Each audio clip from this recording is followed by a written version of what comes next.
The first thing about academic English, I think, is sentence length.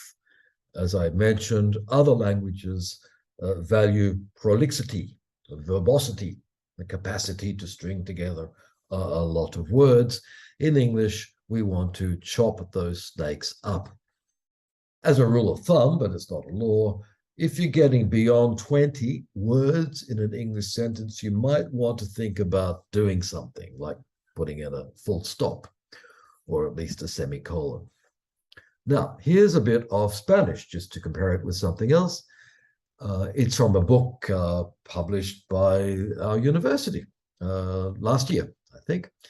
And it's from the introduction. It's quite a normal piece of Spanish, as you can see. But I'm just highlighting here that the various ideas have been connected with con, y que, pero, y que. There is a semi-break there, all right? And that's normal academic prose. I counted the words. The first sentence has 45, a lot more than 20. The second one has 58. The total is 103. True, that semicolon means you could break the second into two parts, okay? Still, it's impressive Spanish. It's academic Spanish. I translated that into English, as I would normally. And if you just compare it, let's go back there. I've made some changes. Los autores de este libro desarrollan becomes this book develops. I've simplified things as much as I can. And I've put in full stops to separate the main ideas. So whereas they had two sentences, I've got 1, 2, 3, 4, 5 sentences. And that's what academic English does, okay? It's not just because I like cutting them up. It also makes it clearer, I think, for the reader.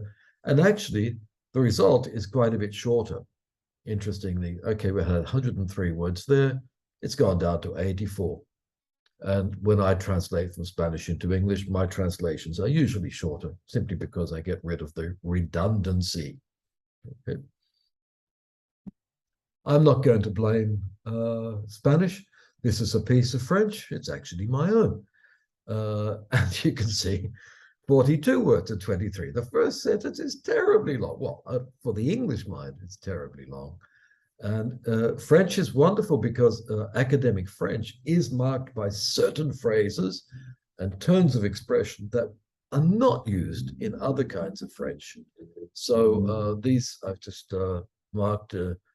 D'ailleurs, s'agissant de la traduction, it's very, very arrogant. Acte qui relie le grand texte, c'est supposé. This structure here is typically French. It's a cleft sentence.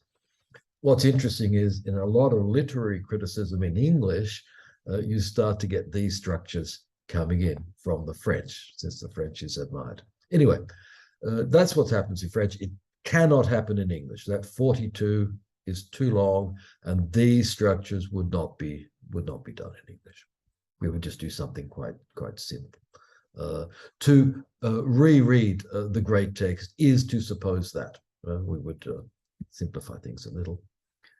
And in Catalan, this is from a doctoral thesis that I supervised, and throughout the entire supervision process, I would go crazy.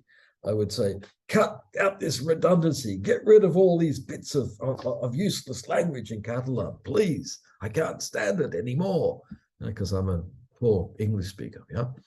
And so all of these things in red, I don't know why they're there.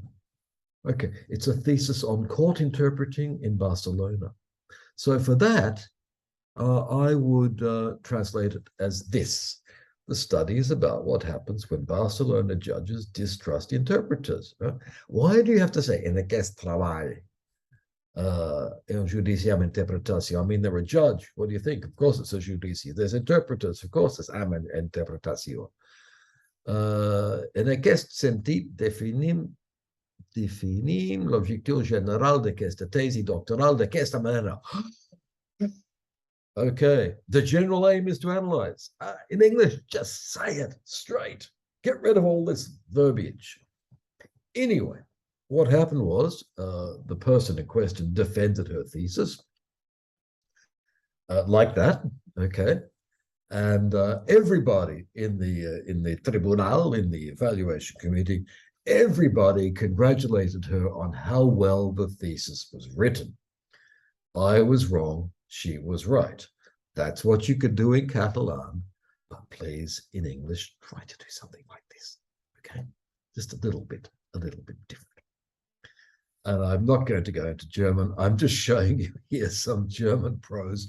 Please take a look at what they do in German. Look at the length of these huge, enormous paragraphs, okay? It's a real challenge. And the German sentence, this is Heidegger, so it's, you know, it's very, very academic. The German sentence is very compact and dense with lots of subordination and inversions. Very marked.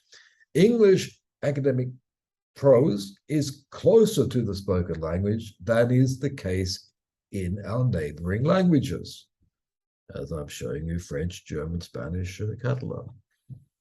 Proof of this is in your passport, ladies and gentlemen. I take this example from Kevin Costello. Look in your passport. You will see that there you have one sentence in Spanish, and there you have the same sentence cut into 3 in English. So that's what you do. If you're writing in English, make your sentences short. And if you go beyond 20, 25, let's say, hey, think about cutting up the snakes.